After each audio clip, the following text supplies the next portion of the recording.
Hello students, I am Ruchidatt Kaushik, CS and LLB। और आज मैं आपके साथ डिस्कस करने जा रही हूँ आपका CA इंटरमीडिएट पेपर नंबर 2। तो मुझे आइए देखते हैं कि इसमें क्या क्या चैप्टर्स आपको पढ़ने हैं, क्या कंटेंट आपको पढ़ने हैं, किस चैप्टर की कितनी वेटेज है, किस चैप्टर को आपको कितनी ज्यादा इंपॉर्टेंस देनी है। तो सबसे पहले आते हैं पार्ट 1 पे। Part 1 is your company law.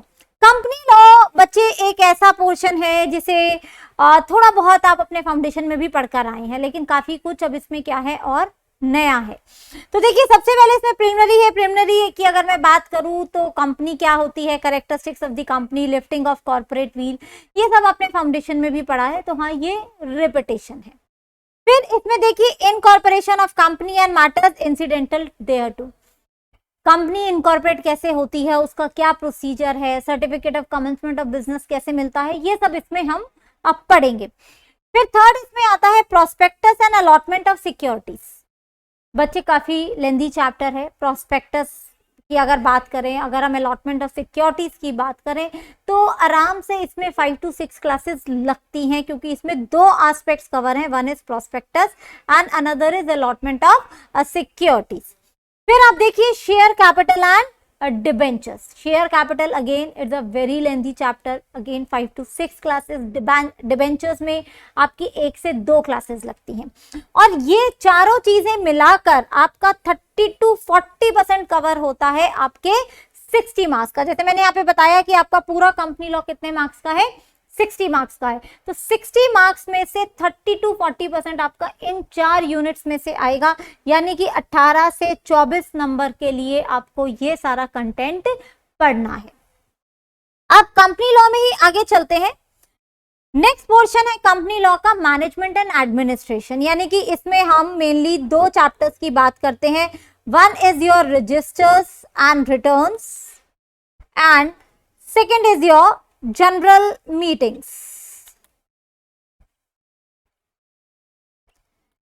General meetings again 4 to 5 classes लगेंगी। बहुत इंटरेस्टिंग चैप्टर है, बहुत सारे प्रैक्टिकल एग्जांपल्स के साथ हम इसे पढ़ेंगे। रजिस्टर्स एंड रिटर्न्स एक ऐसा चैप्टर है जो काफी हद तक बाकी चैप्टर्स के साथ भी क्या हो जाता है, कवर अप हो जाता है, बट सेक्शन वाइज प्रॉपरली इसको भी हम अलग से पढ़ेंगे। Registers and returns minimum 2 classes and general meetings minimum 4 to 5 classes. Registration of charges 2 classes, acceptance of deposits by companies again 2 classes. और ये तीनों चैप्टर्स भी आप देखिए 30 to 40% है, यानी कि दोबारा से 18 से 24 नंबर के। कंपनी लॉ को भी मैं 3 सेगमेंट्स में डिवाइड कर रही हूँ। पहले में हमने क्या देखा, प्रिलिमिनरी देखा, हमने शेयर कैपिटल देखा, डिबेंचर्स देखे, और यहाँ पे हमने क्या देखा, management and administration, registration and acceptance of deposits. अब यहाँ पर अगर मैं बताऊं तो एक्सेप्टेंस ऑफ डिपॉजिट्स एक ऐसा चैप्टर है जो आप चॉइस में छोड़ सकते हैं, ऑल्दो मैं रिकमेंड नहीं करूंगी, बट अगर फिर भी कई स्टूडेंट्स को होता है नहीं कुछ तो छोड़ के जाना ही है, तो उसमें से एक्सेप्टेंस ऑफ डिपॉजिट्स एक ऐसा चैप्टर है कि अगर आप छोड़ के जाते हो तो चॉइस में हो सकता है निकल जाए, लेकिन वो रिस्क लेने वाली बात है। तो मैं यही रिकमेंड करूंगी कि छोड़ के तो आप कुछ भी मत जाओ, आप पूरा एंटायर सिलेबस करो। थर्ड सेगमेंट देखो कंपनी लॉ का, that is declaration and payment of dividend. Dividend takes only 1 class, ज्यादा क्लास इसमें नहीं लगती है।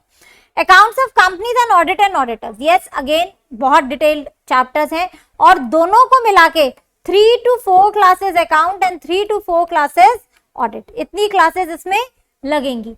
और ये 60 मार्क्स का 25 to 35% क्या करता है, कवर करता है, यानी कि आपका 12 से 21 नंबर का जो है ये आएगा।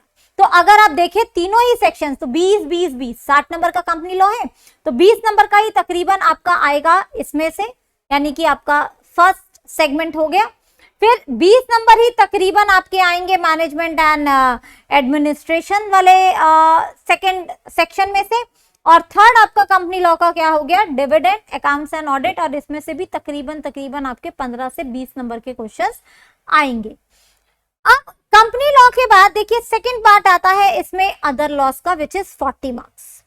अब अदर लॉज में से 2 तो आपके बिजनेस लॉ के चैप्टर्स हैं, और बाकी 2 जो है वो आपको लॉ कैसे पढ़नी है, इंटरप्रिटेशन लॉज जो है वो वाले चैप्टर्स हैं। तो सबसे पहले देखते हैं बिजनेस लॉ के कौन से 2 चैप्टर्स हैं। पहला चैप्टर देखिए आपका इंडियन कॉन्ट्रैक्ट एक्ट। अब आप बड़े खुश हो जाओगे, हाँ मैम ये तो फाउंडेशन में भी पढ़ा है। वो जो फाउंडेशन वाला पोर्शन है ना, उसके आगे का कॉन्ट्रैक्ट एक्ट अब यहाँ पर है। उसमें देखिए आपका गारंटी, बेलमेंट, प्लेज, एजेंसी, ये सब आएगा और 10 से 14 नंबर का है। अब देखो 40 मार्क्स है, तो 40 मार्क्स का 25 to 35% अगर मैं करूं तो वो कितने मार्क्स बैठते हैं आपके, 10 से 14 नंबर। यानी कि कॉन्ट्रैक्ट एक्ट 10 से 14 नंबर का आएगा ही आएगा। और काफी बार देखा गया है कि जो कंपलसरी क्वेश्चन है वो आपके कॉन्ट्रैक्ट एक्ट में से भी आ सकता है। अब कॉन्ट्रैक्ट एक्ट के बाद दूसरा बिजनेस लॉ का चैप्टर है आपका नेगोशिएबल इंस्ट्रूमेंट एक्ट। डिटेल्ड है, प्रॉमिसरी नोट इसमें होगा, बिल ऑफ एक्सचेंज, चेक, इनके ट्रांसफर कैसे होंगे, एंडोर्समेंट कैसे होंगी, पार्टीज की लायबिलिटी क्या होगी, ये सारा हम पढ़ेंगे। 4 to 5 क्लासेस आपकी इसमें लगेंगी ही लगेंगी। अगेन ये आपके 40 मार्क्स का 20 to 35% है, यानी कि 8 से 14 नंबर का ये भी आपका आएगा। तो कॉन्ट्रैक्ट एक्ट और नेगोशिएबल इंस्ट्रूमेंट एक्ट दोनों की वेटेज लगभग क्या है, बराबर है। दोनों में से क्वेश्चंस आएंगे ही आएंगे। तो नेगोशिएबल इंस्ट्रूमेंट एक्ट को छोड़ने की आप सोचना भी नहीं। और थर्ड इसमें आता है अब आपका general clauses act. 2 business law के चैप्टर हो गए आपका, नेगोशिएबल एंड कॉन्ट्रैक्ट, और 2 मैंने क्या बोला, इंटरप्रिटेशनल लॉज हैं। तो इंटरप्रिटेशनल लॉज में पहला एक्ट है आपका जनरल क्लॉजेज एक्ट 1897। अब इसमें डेफिनेशंस हो गई, क्या सारे एक्ट्स में हमें चीजों को कैसे पढ़ना है वो जनरल क्लॉजेज एक्ट बताता है। जैसे आप देखिए, आप कोई भी एक्ट पढ़ते हैं तो उसमें क्या लिखा होता है, ही इज पनिशेबल। तो ही का क्या मतलब, सिर्फ और सिर्फ मेल है। अगर वही क्राइम फीमेल करेगी तो वो नहीं पकड़ी जाएगी। आप कहोगे नहीं मैम पकड़ी जाएगी, उस पे भी सेम पनिशमेंट होगी। तो यानी कि ही इंक्लूड्स शी,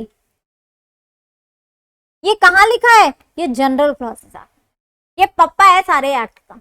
यानी कि जनरल क्लॉजेज एक्ट हिंदुस्तान के सभी एक्ट्स पे क्या होता है, अप्लाई होता है। अगर आपको अपने एक्ट में कोई डेफिनेशन नहीं मिल रही है तो वो आप कहां से ले सकते हो, जनरल क्लॉजेज एक्ट से ले सकते हो। तो इसीलिए इसका नाम भी क्या है, जनरल। ये सब पे जनरली क्या होता है, अप्लाई होता है। ठीक है, तो powers and functionaries, provisions as to order, rule, किस तरीके से जो हमारी अथॉरिटीज हैं उनके फंक्शनरीज काम करेंगे, उनकी पावर्स कैसे होंगी, सस्पेंड कौन कर सकता है, अपॉइंट कौन कर सकता है, ये सारी चीजें भी हम किस में पढ़ेंगे, जनरल क्लॉजेस एक्ट में पढ़ेंगे। कितना मार्क्स कवर करता है ये आपका, 8 to 10 marks. Again 20 to 25% of your 40 marks. तो 40 मार्क्स का अगर मैं 20 to 25% लूं तो वो आपका 8 से 10 नंबर बनता है। और लास्ट इसमें क्या आता है, इंटरप्रिटेशन ऑफ स्टैट्यूट। इसमें हम क्या पढ़ेंगे, रूल्स ऑफ इंटरप्रिटेशन पढ़ेंगे, एड्स टू इंटरप्रिटेशन हम पढ़ेंगे। इसका क्या मतलब है कि भाई अगर 2 प्रोविजंस में कन्फ्लिक्ट हो रहा है या कंफ्यूजन हो रही है किसी प्रोविजन में, तो उस कंफ्यूजन को कैसे हटाएं, उसके क्या है, कुछ रूल्स हैं। तो उन रूल्स को हम किस में पढ़ते हैं, इंटरप्रिटेशन ऑफ स्टैट्यूट्स में पढ़ते हैं। Again this is 15 to 25% of your 40 marks. तो ये कितना बैठता है आपका, 6 से 10 नंबर का बैठता है। तो ये आपके सीए इंटर का पूरा क्या है, सिलेबस है। अगर यहीं पर मैं क्वेश्चंस की बात करूं तो बच्चे आप लोगों को पता है कि 30% जो अब आपका पेपर है वो कैसा आएगा, वो एमसीक्यूज फॉर्म में आएगा। तो एमसीक्यूज भी रहेंगे आपके, और आपके क्या रहेंगे, आपके सब्जेक्टिव क्वेश्चंस भी रहेंगे। सब्जेक्टिव क्वेश्चंस में डिस्क्रिप्टिव भी हो सकते हैं आपके, यानी कि स्ट्रेट फॉरवर्ड क्वेश्चंस, और आपके क्या हो सकते हैं, आपके केस स्टडीज बेस्ड भी क्वेश्चंस इसमें हो सकते हैं। केस स्टडीज यानी कि आपको कोई भी सिचुएशन दे दी और अब आपसे पूछा गया है कि आपको उसमें क्या आंसर देना है, क्या जजमेंट देनी है। केस स्टडीज को कैसे लिखना है, कैसे प्रेजेंट करना है, इसके लिए आप मेरी दूसरी वीडियो रेफर कर सकते हैं। वो डिस्क्रिप्शन बॉक्स में उसका लिंक मैं पेस्ट कर दूंगी। तो केस स्टडीज को लिखने का एक तरीका है, एक पैटर्न है, उस पैटर्न से लिखे जाएं तो उसमें बहुत अच्छे मार्क्स मिलते हैं। एमसीक्यूज जितनी प्रैक्टिस करोगे उतना ज्यादा आप इसमें गेन कर पाओगे। तो एमसीक्यूज आने से लॉ का पेपर कहीं ना कहीं आप लोगों के लिए आसान हो गया है, या कहूं तो स्कोरिंग हो गया है, क्योंकि पहले पूरा पेपर सब्जेक्टिव होता था, एमसीक्यू आने से थोड़ी सी क्या मिल गई है, राहत मिल गई है। तो this is the entire pattern of your syllabus. एक बार फिर से देख लेते हैं। मैंने आपको क्या बताया कि आपका जो पेपर है वो 60 और 40 में डिवाइडेड है। 60 is company law and 40 is other law. Company law को भी मैंने 3 पोर्शंस में डिवाइड किया है। फर्स्ट पोर्शन इज दिस, जिसमें प्रिलिमिनरी शेयर कैपिटल है। दूसरा second is your management and administration, जिसमें registers, returns, general meetings, deposits and charges के चैप्टर्स हैं। तीसरा सेक्शन जो है that is dividend, accounts and audit. और तीनों की वेटेज लगभग क्या है, अब बराबर है। हो सकता है कि किसी में से 22 नंबर का आ जाए तो किसी में से 18 नंबर का आ जाए, मगर अगर मैं एवरेज लेके चलूं तो तीनों ही पोर्शंस 20, 20 और 20 नंबर के हैं, यानी कि मिला के कितने हो गए हमारे 60 हो गए। अदर लॉज में 4 चैप्टर्स हैं। पहला कौन सा हो गया आपका Indian contract act, this is your first chapter, 25 to 35 यानी कि 10 to 14 marks. Second is your negotiable instrument, 8 to 14 marks. Third is your general clauses act, 8 to 10 marks. बच्चे जीसीए में से क्वेश्चन आएगा ही आएगा, okay. And fourth is your interpretation of statute, 6 to 10 marks. ये आपका पूरा सिलेबस है और पेपर में एमसीक्यू, सब्जेक्टिव में descriptive and your case studies सारा ही आएगा। लिखने के पैटर्न के लिए आप मेरे वीडियोस को रेफर करिएगा। Okay, bye bye.